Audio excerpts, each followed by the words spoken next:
સમૂહ લગ્ન.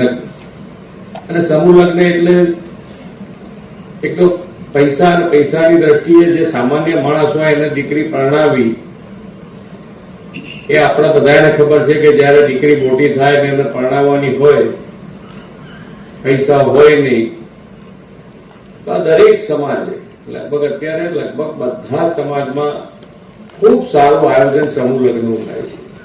એટલી મોટી ચિંતા તમારી ટાળી દે કે ન પૂછવાનું વાત, એમ થાય કે આજ કરો આમનું ભલું થતું કે આપણે આ સમૂહ લગ્ન કરી આપે તો દીકરી આરામથી પરણી જાય. દીકરાને દીકરા માટે એવું નથી, દીકરો દીકરી આપણે જુદા પાડીએ એવી વાત નથી, પણ છતાંય એક આપણી સંસ્કૃતિ છે કે આપણે દીકરીઓ માટેનો પ્રેમ એ જુદા પ્રકારનો હોય છે. અને એમાં આ સમૂહ લગ્ન થવાથી આપણને સામાજિક દ્રષ્ટિએ બધી જ દ્રષ્ટિએ ખૂબ સારું આયોજન થાય. બધા એક સાથે મળે, કોઈ સમરસતાનું ઉત્તમ ઉદાહરણ આ સમૂહ લગ્ન છે. સર્વજ્ઞાતિ સમૂહ લગ્ન કરે એટલે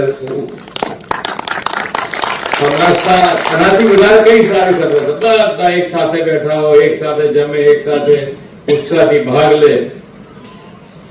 અને જે 111 યુવાનો જે લગ્ન થવાના છે એ લોકોને મારી ખૂબ ખૂબ શુભેચ્છાઓ પાઠવું છું. 1/5/2026 રોજ અમારો ચતુર્થ સર્વજ્ઞાતીય સમૂહ લગ્ન જે દર વખતે કરતા હોઈએ છે. ગઈ વખતે ખૂબ જ આંધીમાં મોટા પ્રમાણમાં નુકસાન હતું અને તોફાન પણ હતું વરસાદી, તેમ છતાં પર સીએમ સાહેબ બાયડ સુધી આવ્યા હતા. આજે ચતુર્થ સર્વજ્ઞાતીય 111 દીકરા દીકરીઓને પાનેતર વિતરણ અને દીકરાઓને શેરવાનીનો વિતરણમાં માનનીય સીએમ સાહેબ ભૂપેન્દ્રભાઈ પટેલ સાહેબ એમના પરિવારને આશીર્વાદ આપવા અને એક સુંદર ઉદાહરણ પૂરું પાડવા માટે અહીંયા ઉપસ્થિત થયા હતા. અને દીકરા દીકરીઓને શેરવાની અને પાનેતર, દીકરીઓને પાનેતર અને દીકરાઓને શેરવાનીનું વિતરણ કર્યું છે.